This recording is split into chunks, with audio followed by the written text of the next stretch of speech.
शाह शुजा को जब पता चला कि उनकी पुत्री वैराग्यपूर्ण भावनाओं से ओतप्रोत है तो वह सोच में पड़ गए। पुत्री विवाह की उम्र में पहुंच रही थी। काफी सोच विचार के बाद उन्होंने उसका विवाह एक ज्ञानी फकीर से कर दिया। इसके पीछे उनका आशय था कि उसकी धर्मपरायण भावनाओं को ठेस न पहुंचे और वह अपने इच्छानुसार अपना जीवन व्यतीत कर सके।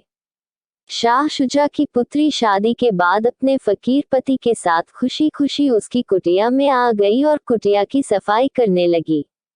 उसी वक्त उसने कुटिया की छत में एक छीका लटकते देखा जिसमें 2 सूखी रोटियां रखी थी। उसने आश्चर्य से अपने पति की ओर देखा और पूछा, ये रोटियां यहाँ पर क्यों रखी हैं? फकीर ने उत्तर दिया, कल हम एक एक रोटी खा लेंगे। दिव्य चतुर्भुज रूप में भगवान ने नामदेव जी को इस तरह दिए दर्शन। अपने पति की बात सुनकर वह हंस पड़ी और बोली, मेरे पिता ने तो मेरी धर्मपरायण वैराग्यपूर्ण भावनाओं को देखकर ही मेरा विवाह आपके साथ किया।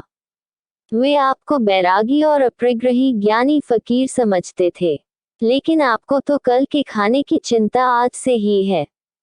चिंता करने वाला सच्चा फकीर नहीं हो सकता है। वह बोली, अगले दिन की फिक्र तो घास खाने वाले जानवर भी नहीं करते हैं, फिर हम तो मनुष्य हैं।